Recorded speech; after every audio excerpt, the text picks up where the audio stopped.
This is All Sports All the Time, episode number 7. We are without Luke this week. He is in Nashville, Tennessee, but he'll be back. It's me and Parker this week. We got a lot of fun Philadelphia sports to talk about. It's called All Sports All the Time, but those of you who listen know we're Philadelphia fans, so we're going to talk about our teams. But let's start it off with stories of the week. Parker, do you have a certain special story from this? I do, yeah. I do have a little special story.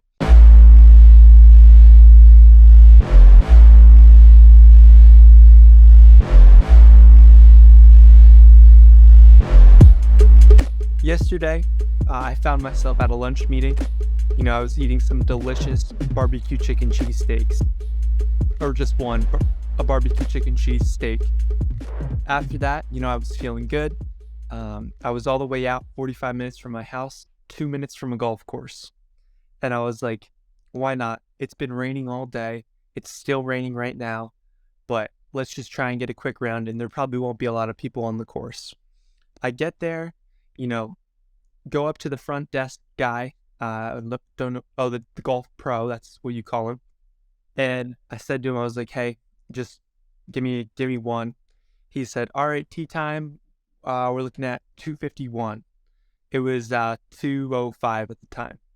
I was like, all right, cool, sounds good. What that guy didn't know is that I was just going to walk on right after I, paid.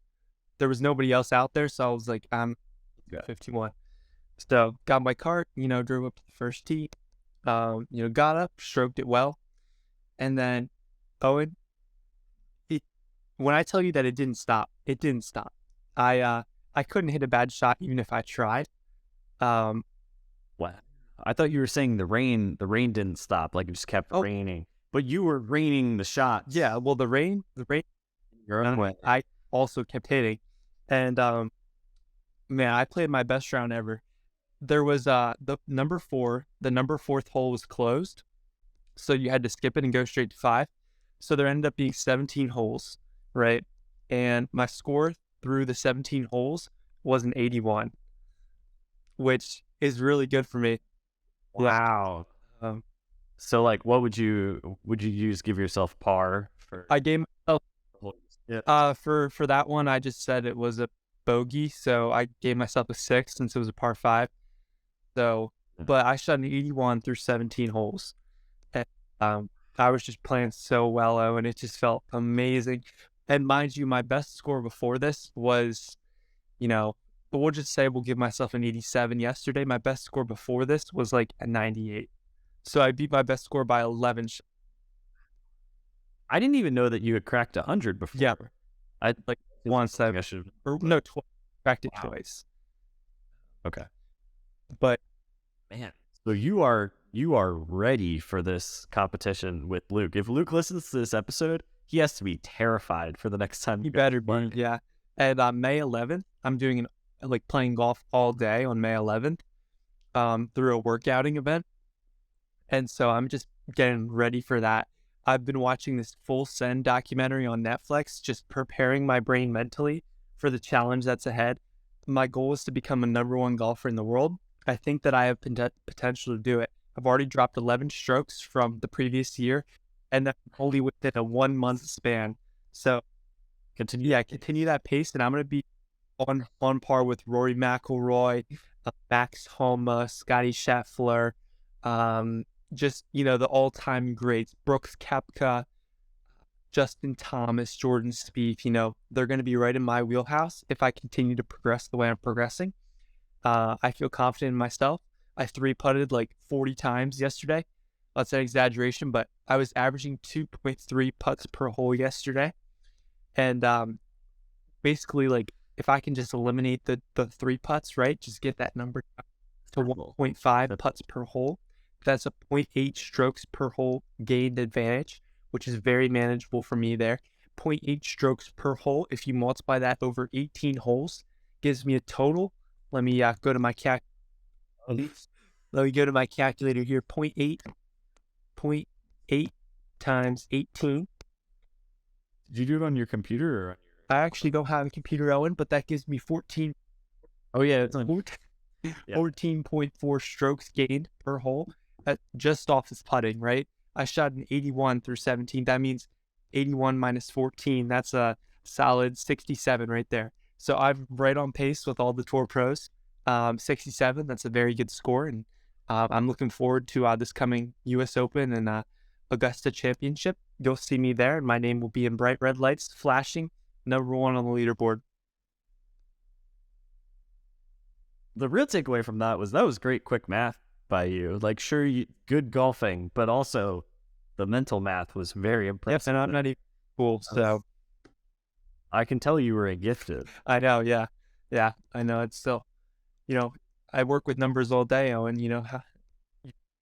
Yeah, with real estate, have you like it's kind of known like golf is like a business sport, but like how has it been compared to your expectation of like how much golfing you would be doing, how much business would get done on the golf course? Like, yeah, how has the reality been compared to your expectation? I honestly haven't really done a whole lot of like business on the golf course or anything like that.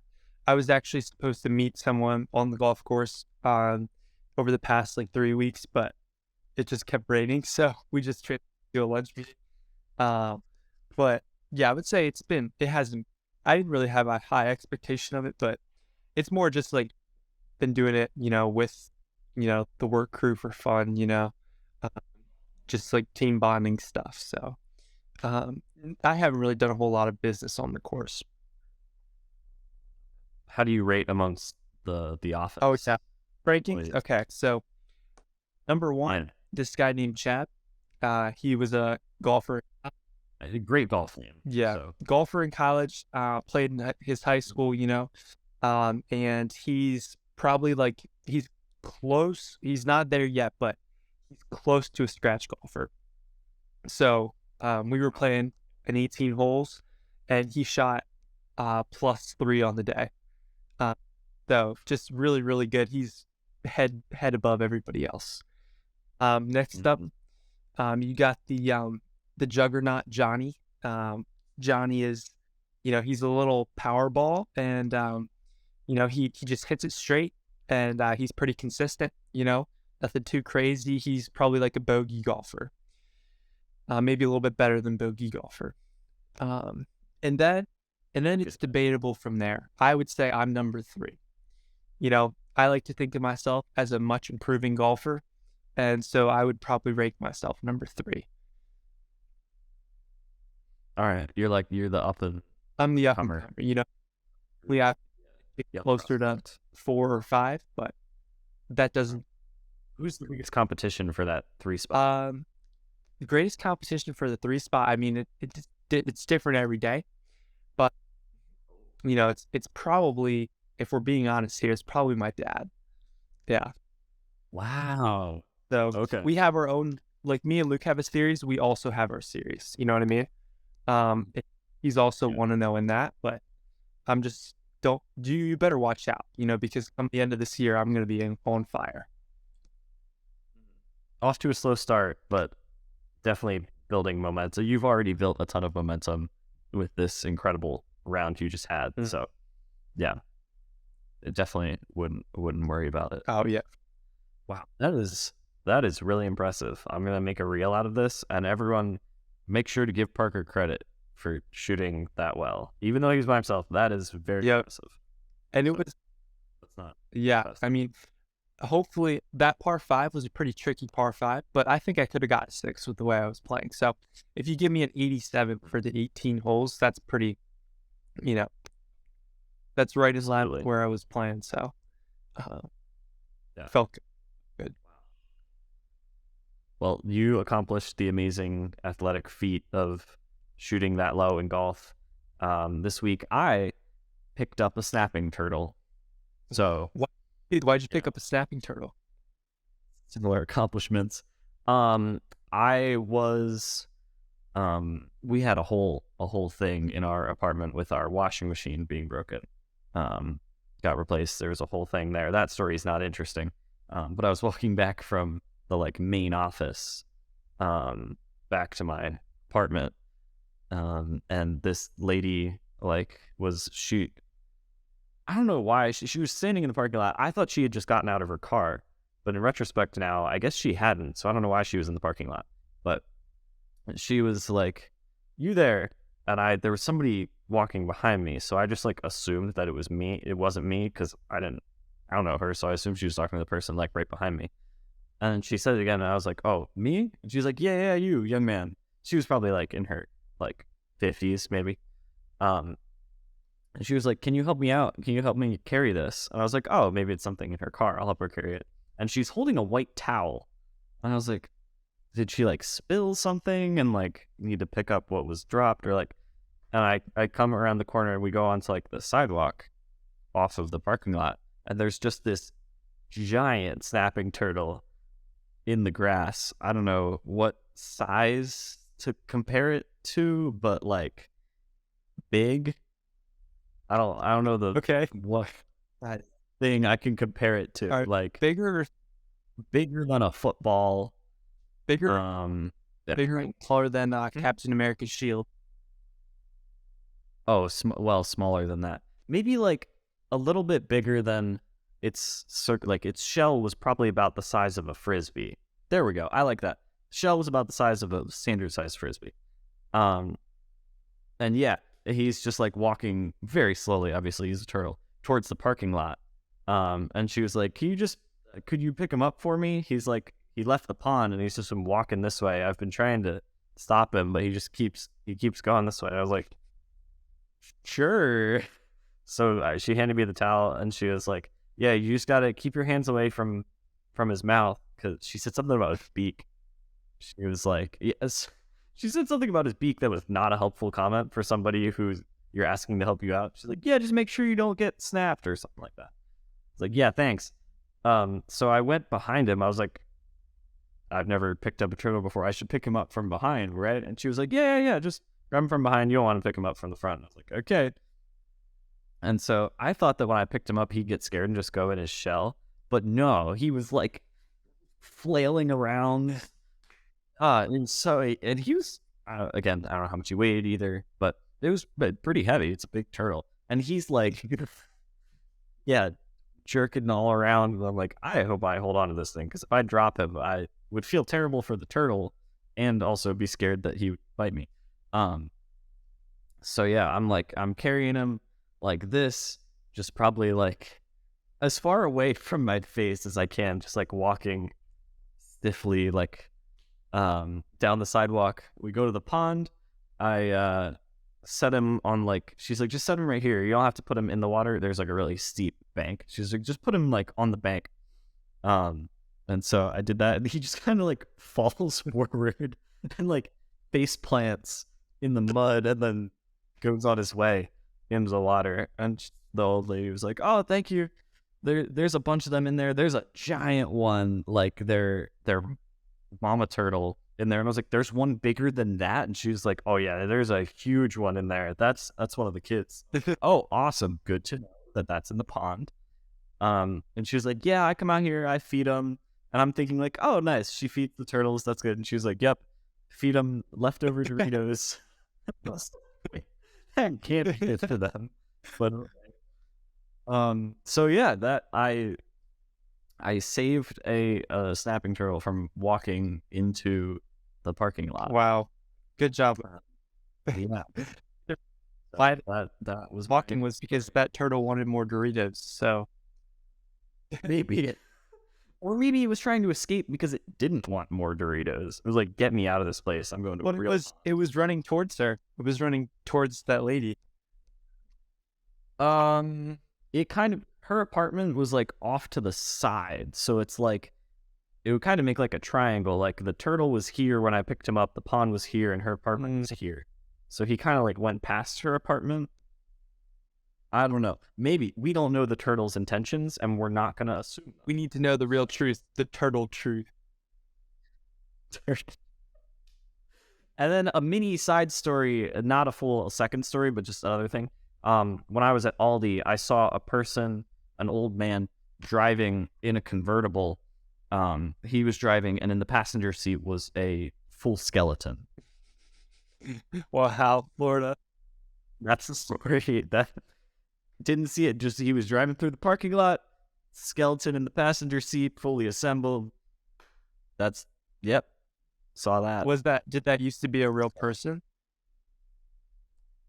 I sure hope not. I hope that they weren't real I hope bones, so. because that'd be a problem. I assumed that it was a model, but I guess you can't really know for sure. I didn't check or test it or anything, but yeah. Now that we're doing episodes bi-weekly and I go to Aldi bi-weekly, I think I might just have to have like part of my stories be Aldi based, like Owen's Aldi Adventures, because every time I go there, there's something happening. It's amazing. Aldi is a wonderful. That's true. It is wonderful. I agree with that. Strange but wonderful. Speaking of wonderful, the NFL draft. That's a good segue. The Eagles draft was wonderful. Was there anything non-Eagles that we can discuss quick before we get into the Eagles, so we don't seem like too much of homers? We're going to talk about Eagles most of the time. Who do you think is the best quarterback to come out in this draft?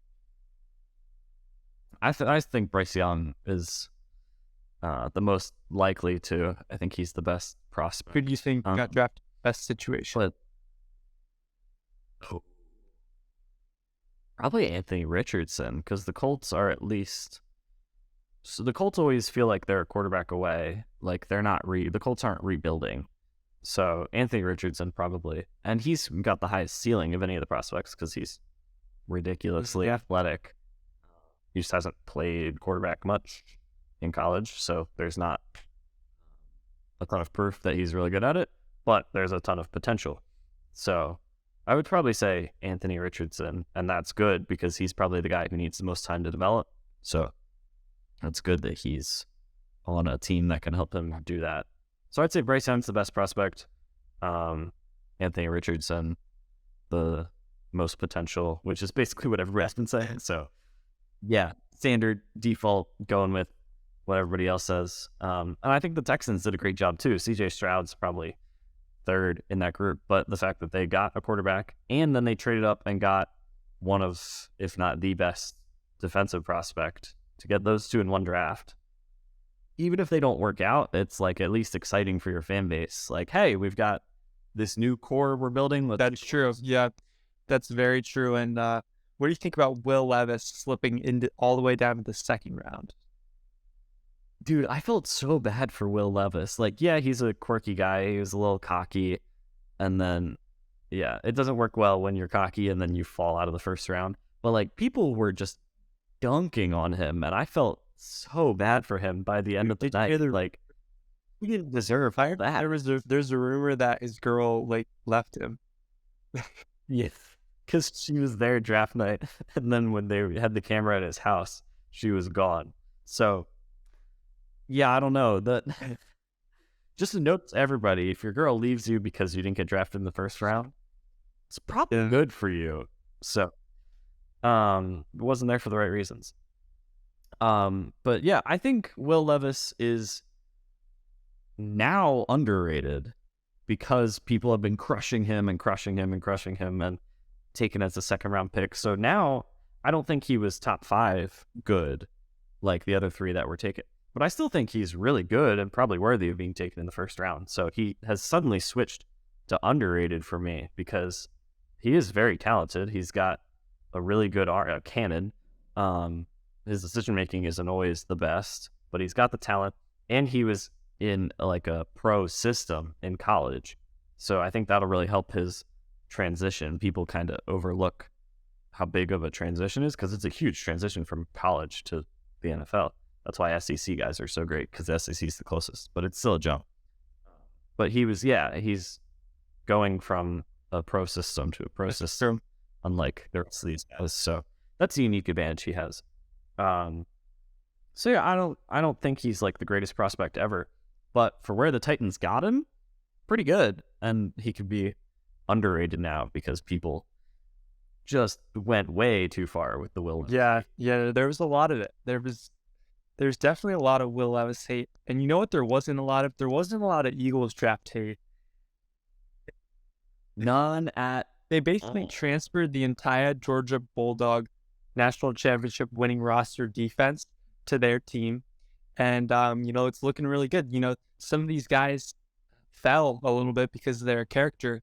And we have these guys that are the veterans that are like Jason Kelsey, these guys, Fletcher Cox on the defensive end that have been around Brandon Graham, who are going to get these guys in line. They're already buddies. They're going to be playing together. Yes, exactly.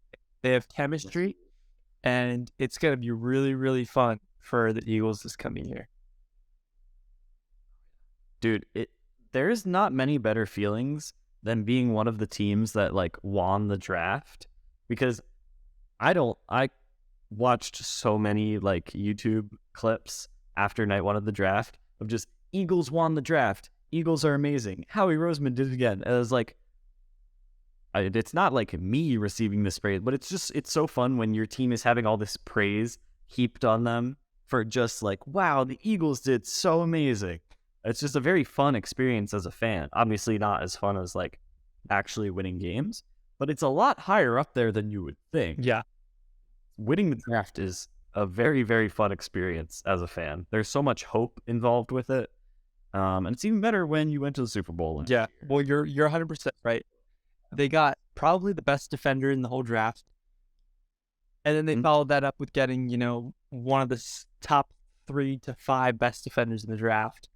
And an edge rusher who ran a 4.39 40-yard dash. That's crazy. I mean, we did our 40-yard dash, and I was like a 5.4. I mean, granted, I wasn't in cleats and that was grass, and I could probably be a 4.4 right now, but still 4.39. And how many pounds was he? I don't know, but I want to look it up. 238. That sounds about right. Maybe. I know he's lighter because the other crazy thing is, so Nolan Smith is the guy we're talking about. We haven't said his name. Nolan Smith is like a lighter guy, and so his draft comp was Hassan Reddick. And now he's going to be playing with Hassan Reddick, which is just so perfect. Nolan Smith weighs 230 pounds. 238, a bit undersized for a pass rusher. I said 236. That's close. That was a really good guess. He's, for comparison, Will Anderson weighs 254. Micah Parsons weighs 250. And those guys are like more of the standard. Wait, you off real quick? I just got to show you this. Look out my window. It's been raining all day, but the sky looks kind of pink. I want to see if you can see that. Ooh. Yes, I can see the pink. I also see a lot of your cover netting. What's that called? I don't know. I can see that. How is that possible? It wasn't even sunny all day. How is it possible that the sky is... Anyway, just thought I should show you that.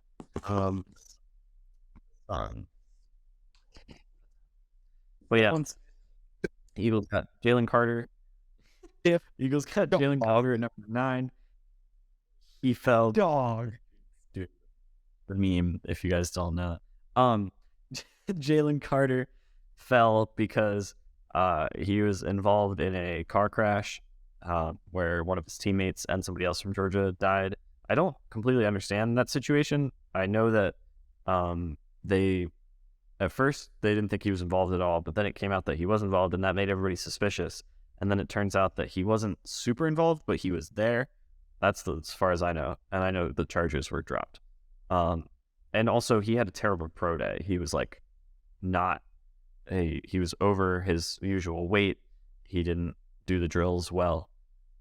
But you watch Georgia tape and he's ridiculous and one of the top prospects. So the Eagles got a steal there. And it's a risk. It's kind of a risky pick. I think people have forgotten to think about that a lot. They've just been like, Jalen Carter, amazing pick for the value because they're right. But it is still a risky pick. But the Eagles can afford to take that risk because they have a defensive line that almost broke the record for most sacks in a season last year. And then what did they do? They went and added 2 defensive linemen to make it even better. They lost Javon Hargrave, so they needed another defensive tackle. So they filled that. It's a little risky, but they can take on that risk. And then Nolan Smith, another edge rusher, they can And do too many of those. people So are starting to realize how rare it is that a Super Bowl, a team that went to the Super Bowl can have this high of draft capital. It's absolutely remarkable. The Eagles weren't supposed to be as good as they were last year, and now they're filling their already Super Bowl lineup with some more two really, really good defenders, and one of them being a top 10 pick in the NFL draft because of how genius Howie Roseman has been over the past 3 years. It's crazy. So and they're perfectly timed reinforcements too, because you lost Javon Hargrave, you lost Ndamukong Suh and Linval Joseph, even though they were very late additions. But you lost like most of your interior from the Super Bowl team.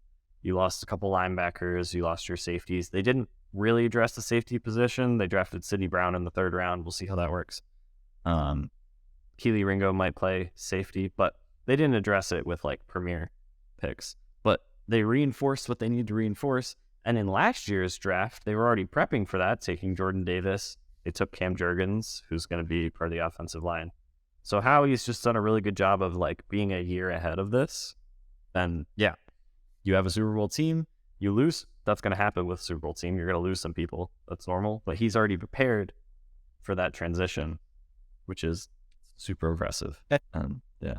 Do you remember 3 years ago when we were screaming at him? yeah, no, I hated Howie for a good solid, 35 days.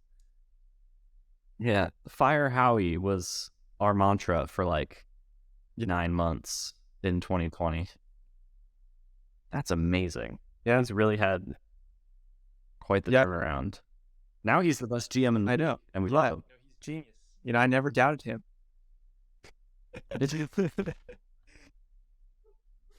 I did. I would like to formally apologize to Howie Roseman for doubting you. It won't happen again, sir. Okay. All right. I'm going to hold you to that. Yeah. So, yeah. I think Howie Roseman, we were talking about this, the sportscasters here.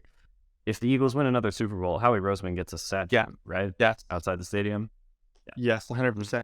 And, and I want to ask you, Super Bowl predictions for this coming year. Oh.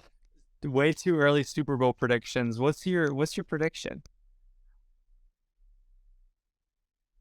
I don't want to say Eagles-Chiefs rematch because that's lame, but that's off the table. It's looking like it. I'll say Eagles. Bengals. I like because the Bengals always go toe to toe with the Chiefs. The AFC North is going to be so good. The Browns have a full season of Deshaun Watson, and we know what he can do. And then Lamar is going to be with the Ravens. They're loaded. They got Odell and Zay Flowers. Got him some weapons. And then obviously the Bengals. The AFC North is going to be really good. But yeah, I'll say Bengals, Eagles. Hurts versus Burrow. Burrow might have a new contract by then, so it'd be the battle of two young guys on brand new contracts. Nice. Yeah. Let's go with that. You know what I'm really excited about right now, Owen? The NBA. Are you trying to get away from making a Super Bowl? No, why would I pick? I asked you. You made me pick. You're going to way too far out. I can't. I'm just kidding. I'll do it real quick. But obviously Eagles, and they're going to be facing, and this is, may or may not be out there, but the Jets. Whoa. Yeah, we can talk about that close to the NFL season. Yeah. We'll just going to let it there. Yeah. The green beans. Yep. Yep. So the NBA playoffs. So, man, it's been actually like, Owen, I've been watching so much basketball. Oh man, it's been so fun to watch. It's been so fun to watch. Man, we started out with Jimmy Butler. Jimmy Buckets just absolutely destroying the Milwaukee Bucks. I never doubted it. I knew he was gonna win. Go to our Instagram. Finally, man, knew he was gonna win. It came to fruition. Like I had, definitely. They already beat. They're gonna, Heat in 5 over the Knicks. Like they're gonna beat the Knicks pretty handily. And so now it comes down to in the East, Sixers steamrolled the Nets like we knew they would. And now can they find a way without Embiid for game 1? Probably. Who knows? He's coming back. My guess is game 3. But It's like the Heat series last year. It's like man, every time we need Embiid, he's injured and it's not his fault. It's just unfortunate. And I think what they're gonna do is they're probably just gonna maybe let Boston win the first 2, or like maybe try and steal one. But I think Boston will win the first 2. But when they go back home, they get Embiid back, they win those 2, and then it just comes down to a 3-game series. So that's kind of what I'm projecting in the East there. I think whoever wins the Celtics Sixers is gonna win NBA Finals, honestly. Yeah. The NBA Finals. Yeah. Not even just the East. I think it's the Sixers, honestly, but it could all high stakes for a second matchup. Yeah, and that's saying a lot because the Warriors are about to play the Lakers. So yeah, dude, the West, Warriors, Lakers, biggest names, and then Suns, Nuggets is like the 2 highest seeded teams. It's wild. And West is wild. Yeah, if we talk about the West a little bit, I want to talk about Curry first. He just put up 50 points in a Game 7, the most points in a Game 7 ever in NBA history. I was watching that game, and I can't even explain how good Curry is. Like, I don't know how he gets space, and then it looks like he just chucks it, and it goes in. It's crazy, and then they have to play him so tight, because if you give him even this much space, he's going to shoot it and make it, right? So they play him so tight, and he's so good with ball handling that he just drives by people and is really crafty around the rim for being like 6'2". So it is just, man, the Warriors, I feel like they're going to beat the Lakers in probably 5 games, honestly. Like, I don't think it's going to be very close. Kevon Looney, dog, that guy is crazy. 3 games of 20-plus rebounds. He literally did everything, everything around the rim. Like, it was crazy, and Anthony Davis isn't going to be able to do anything against that. So, yeah, I mean, LeBron will be good, but Curry is, at this point, I think Curry is better than LeBron. Seriously, Curry on offense is just next level. I just don't think LeBron can compete with Curry right now on offense. So I couldn't see LeBron dropping. No, 50. I don't think I could see dropping 50 in a game. Curry is just on something right now. He's crazy. And he's 35. This guy's 35 and he's running more than every other player. It's crazy. So I kind of see the Warriors, and then the Nuggets, I think, are going to be able to get to the finals this year. I think that they're going to beat the Suns. The Suns are still trying to come together. They're not complete yet. And I think the Nuggets, they've been here the past 2 years, ever since COVID. And I think this is their year to get to the finals. Now, it's going to be interesting, Nuggets Warriors in the finals. I just think Curry is too good. I don't see who on. I think the Warriors can go all the way. They did it last year. Back to back. I'm not gonna doubt Curry. And if I'm being honest, in my head, they're the favorites to win the finals. Yeah. After they went 7 games in their but the Kings also were really good. They had offense. Yeah. Top offense. Best offense in the entire ever in NBA history, and the Warriors should beat them. So I just don't see who can beat the Warriors, honestly. And in my head, they're the favorites, but I'm picking either Celtics or Sixers. Well, I'm picking the Sixers, but whoever wins that series, I think, is going to win the championship. But in my head, the Warriors are the favorites. So that is crazy. I had not thought about the Warriors as the favorites until now, but I trust your analysis. So I might not see them as the favorites, but that boosts their stock in my mind. What team West would you pick over them? That good. Well, even just this matchup with the Lakers, I feel like that could go 6-7 games. And then I would probably pick the Nuggets or the Suns Really? to beat them. Yeah. But I'm reconsidering it now because I don't know as much about basketball as you do. But like, yeah, I think the Nuggets are really, really good. I would expect them to beat the Suns. And if the Suns happen to beat the Nuggets, then I would be super impressed with the Suns and be like, wow, they. Well, let me ask you this, Owen. What has changed from last year to this year on the Warriors lineup? It's a great point. Nothing has changed. Not much. Basically, just this year they haven't been able to play on the road. But then this series, But no, it's not just that. Not just that. Curry was hurt. Peyton was hurt. Draymond got suspended, and then Clay's finally coming back and is at better strength. Shoot, there was one other person that was also hurt. I forget who it was. But basically, yeah, Wiggins was hurt. Yeah, exactly. So, all these guys were hurt during the regular season. Now they're all playing. Now they're all healthy. They're playing well. Like, this is literally like the same exact team. There's nobody that's different from the previous year.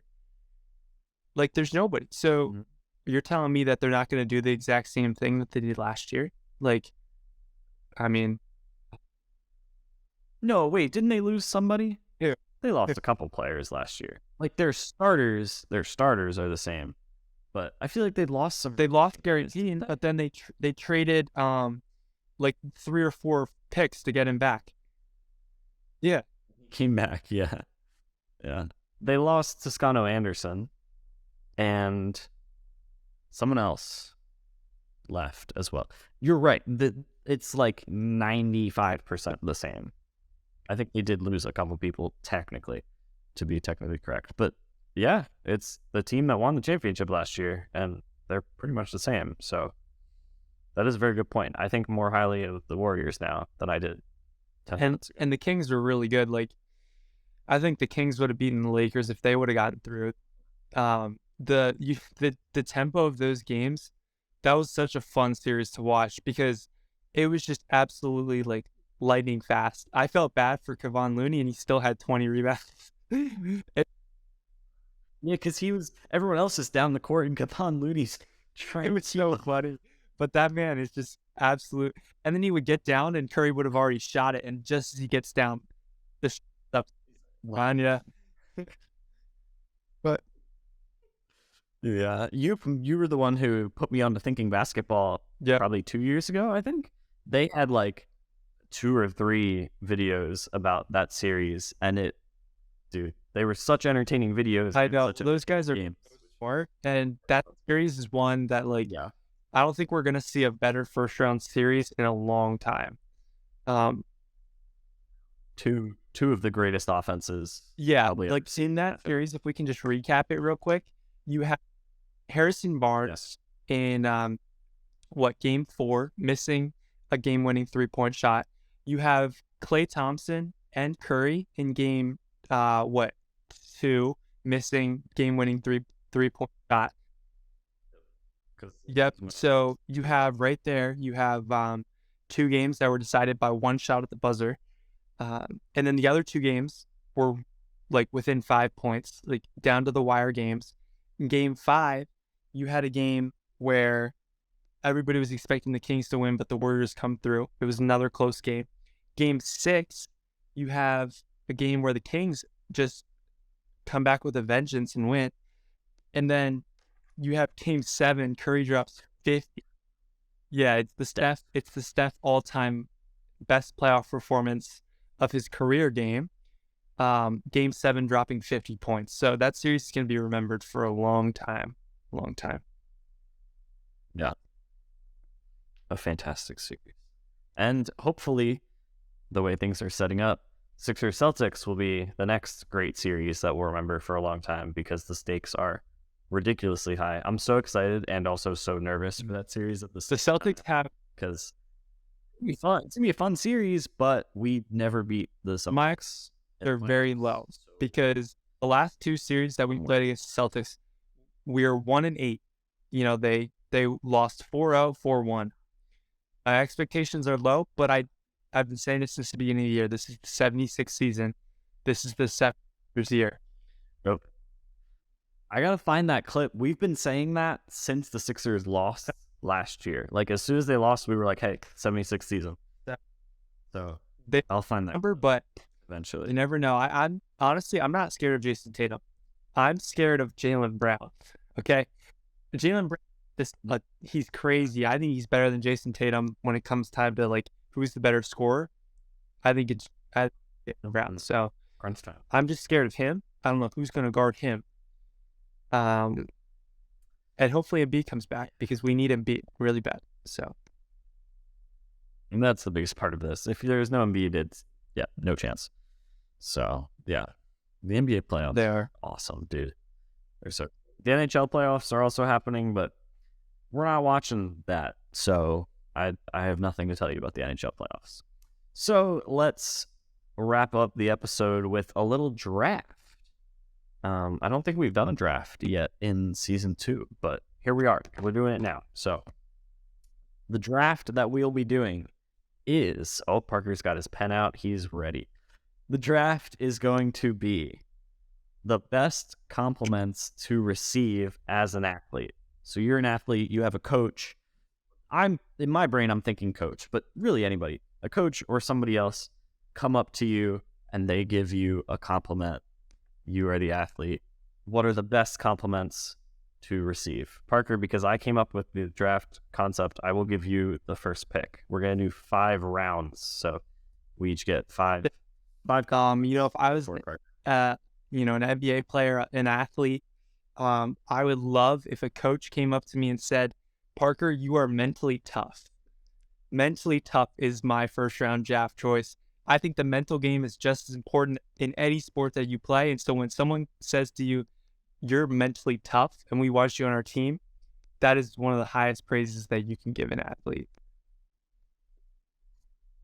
That's a really good one. Somebody saying you're mentally tough. Mild. Yeah. Coach says that, you feel so good about yourself. Man, that's a really good one. Okay. My first pick is kind of in a similar lane of like less physical abilities and more mental.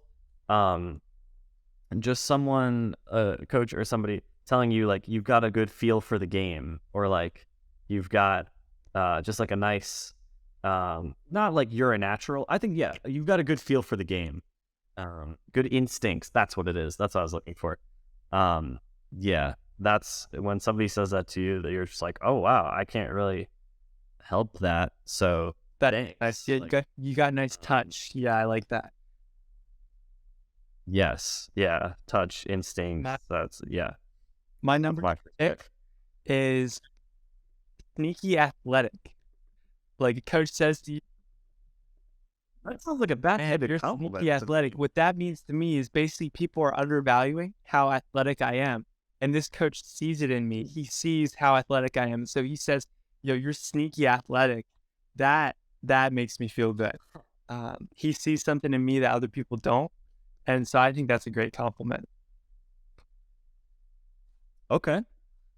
I would say that sounds like more of a backhanded compliment to me. I like it. It's good. I don't know if it's worth it is second round pick. But okay, sure. Yeah. That's okay.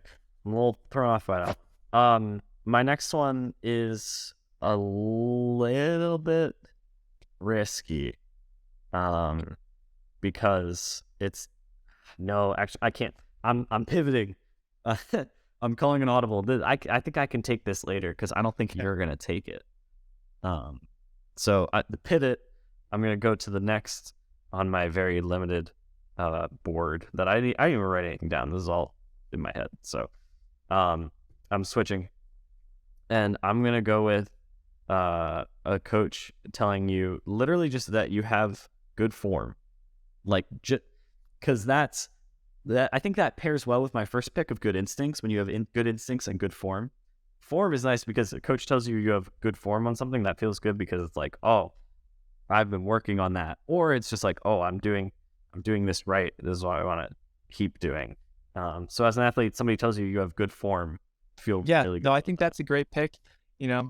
I thought you took it a little too high there, but my number third pick, we got battle tested. The coach telling you, "Oh man, you are battle tested." That it's similar with my mentally tough one, right? If you've been through a lot, Yeah. you've faced adversity in your life, and there's a reason why they want you on your team, right? And so when someone says, "Man, you're battle tested," that just means you you remember being in the trenches. You remember all the hours you put in when he says something like that. You remember what you've gone through to get to where you're at right now. And so being battle tested is a great compliment. I really like that pick. I would like it more if you didn't already have mentally tough on your team. I think you took two players that are kind of similar skill set. But that is a really good pick. I do like it. That's a good one. Yeah. Um, I thought about just someone saying you're athletic, but one, that feels lame, and two, you already took sneaky athletic, so it's too similar. So now I'm gonna go with the one that I was going to take before. This is risky because it's a little baseball specific, but when someone tells you you have good pop, like that is, as a baseball player, that's the best. I think it can translate to other sports because like it could be like in basketball saying you have good bounce. Like, oh, boo. Okay, this is a mini. Can I change my pick a little bit to somebody telling you you're explosive? Dang it. Because that's okay. So in baseball, somebody saying you have pop is like saying you're explosive. In basketball, saying you have good bounce is saying you're explosive. Okay, I'll let you change it. Okay. Thank you. I was gonna argue that if yeah, because yeah, baseball, it's like the ball flies off your bat, you got good pop. Um, that's a great compliment. So yeah, somebody I tells you do you're like that explosive. explosive pick. Wasn't on my draft board, wasn't because I didn't like it, just because I didn't think about it. He was you that pick kind of slipped past me. I got to do better scouting. Uh, for my fourth overall pick, I got dog. I've been saying it all. Dog. This guy's a dog. Like coach With a DAWD, not GOD. dog. When a coach tells you that, man, you feel so good. Uh, you know, I- Man, that brings back so many memories. Especially I feel like it's more like players tell you that as well. Teammate, he's a dog. Yeah, yeah. Like after the game, All it means is you get after it. Nobody wants to guard you, and you're hard to play against, which is great. Those are three great qualities, and that's why I like dog as my number fourth pick. that's a really, really good pick. And I think that might be your best. Oh, getting dog in round 4. Oh my goodness, that's impressive. Wow.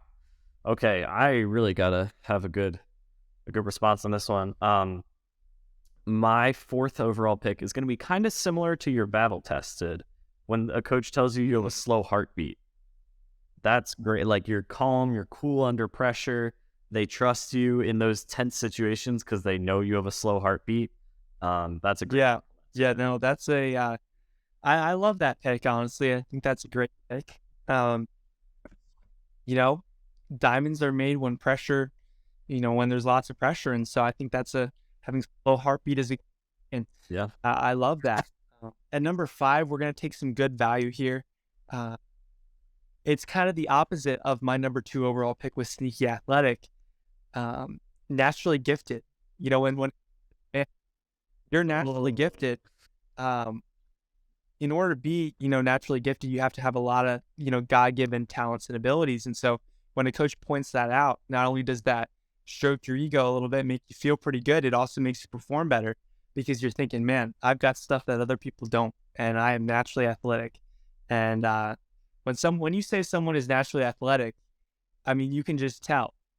It's kind of an all-encompassing kind of thing because they just look like they're going to jump off the screen, or they're gonna, do X or do Y, and it's like, man, they are naturally athletic or naturally gifted. Sorry, naturally gifted. Yeah. Yeah. Okay. Um, man,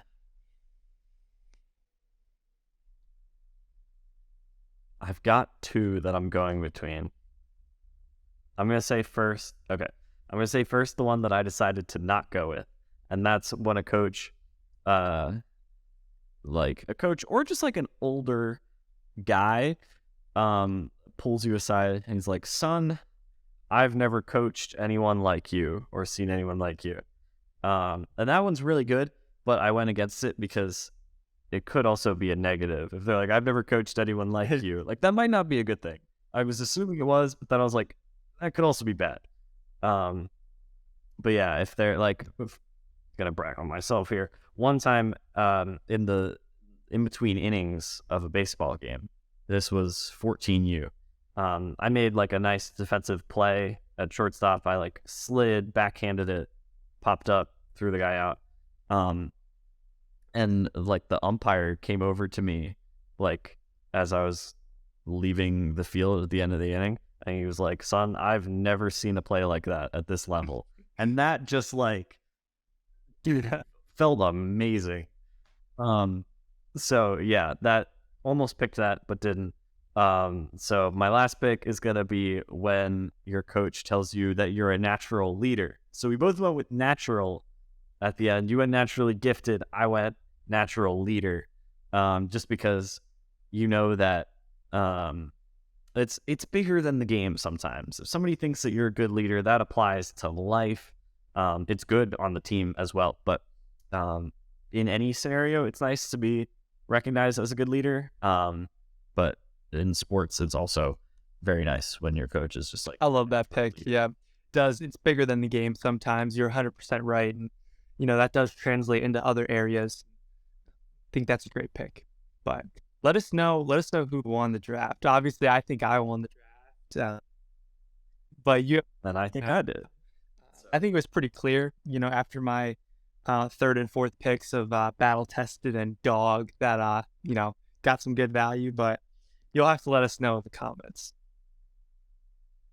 I don't know. I think if you... Let's quick recap. My roster is good instincts / for the game. You can't good flash because game. It's instincts. Okay. Good instincts. Good instincts, good form, explosive, slow heartbeat, natural leader. Parker's got mentally tough, sneaky athletic, battle-tested, dog, naturally gifted. So just picture those players in your mind. My player has good instincts. He has good form. He's explosive. He has a slow heartbeat, and he's a natural leader. I mean, like, come on. My guy is a superstar. Parker's guy is like, he's good, but he's like the number 2 or... No. My mentally tough. He's sneaky athletic. He's battle tested. He's a dog, and he's naturally gifted. Your guy's like Draymond Green. Yeah, Draymond Green, but he's sneaky athletic. Like Draymond. Draymond Green is sneaky athletic. No, he's not. Yeah.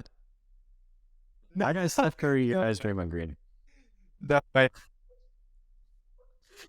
It's not for us to decide. It's for you guys to decide. I'm going to try to cut this down into a reel. That'll be quite the task. I'll have to cut it real short, but we'll cut it down into a reel. We'll also make it a YouTube video so that we get it across to many people. So yeah, let us know who won. That was fun. I think we should do more drafts of like... Yeah, no, that was great. And it was fun. Yeah, it was fun to pick some, I think my player, we're not talking about players here. We're talking about, the compliments to the players. I picked it. Yeah. So we're talking about compliments here, not just the player that, like, these qualities translate. Yes. They feel not necessarily the best qualities, the qualities that feel the best. So you're 100% right. We're talking about, qualities that makes you feel good, when you receive them. So keep that in mind. Remember that when you vote. Yeah.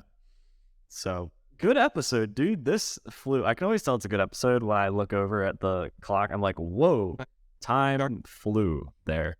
So exactly. Yeah. I've kept having to turn up my computer brightness so that my face doesn't get dark because I don't have sunlight anymore.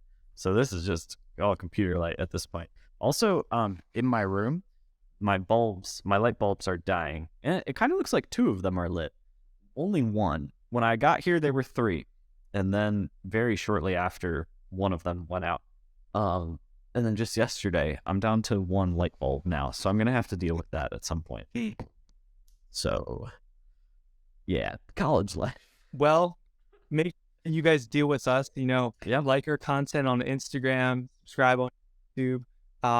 Wherever you watch the podcast, Apple Podcasts, Spotify, wherever you watch it, give us a 5-star rating and tell us how much you love the podcast. It's much appreciated.